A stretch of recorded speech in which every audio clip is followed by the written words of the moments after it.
Bonsoir tout le monde. En Belgique, 60 000 tonnes de moules sont consommées chaque année. L'inconvénient de ce plat typiquement belge, c'est que la coquille représente 35% du poids de la moule. C'est donc 20 000 tonnes de coquilles de moules qui sont jetées chaque année en Belgique. 20 000 tonnes, c'est le poids de 2 tours Eiffel. Et à cela viennent s'ajouter les coquilles d'huîtres, de Saint-Jacques ou même d'escargots. Ces coquilles, ce sont des biominéraux. C'est du calcaire, un peu comme de la pierre. Ça se biométhanise pas et ça se composte mal. Et donc pour s'en débarrasser, eh bien, la majorité des coquilles sont incinérées. Pourtant, les coquilles, c'est aussi un peu comme du bois. Ça stocke du CO2. Et quand on va incinérer les coquilles, on va émettre le CO2 qui était stocké à l'intérieur d'elles. Une tonne de coquilles incinérées, c'est 440 kg de CO2 émis.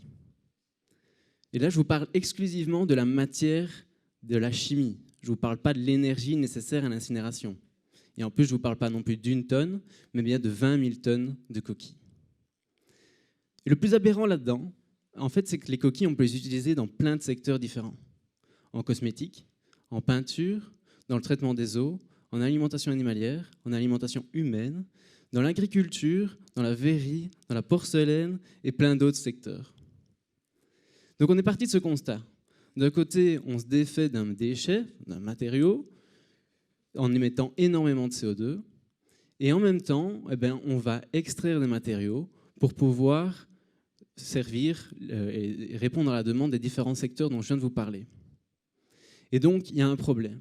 Il y a un problème d'optimisation des ressources. Et donc, Mineralio, concrètement, on veut faire partie de la solution à ce problème. Et donc, on veut aller récupérer les coquilles issues de la restauration de manière séparée, les transporter, les nettoyer et les broyer en différents fragments. Ces fragments, on pourrait directement les revendre dans les différents secteurs dont je vous ai parlé, dont l'alimentation durable. Mais on vient de remarquer, après 1 an de recherche, qu'il y avait vraiment un secteur qui était prometteur, c'est le secteur des matériaux biosourcés. Et donc, ce qu'on veut faire, c'est lier les différents fragments pour en faire des matériaux, comme ceci.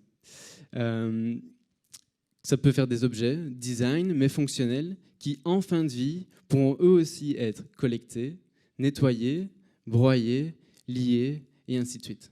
Donc vous l'avez compris, Mineralio s'inscrit dans une démarche d'économie circulaire et veut réellement avoir un impact environnemental. Donc je vous remercie pour votre attention et n'hésitez pas si vous avez des questions.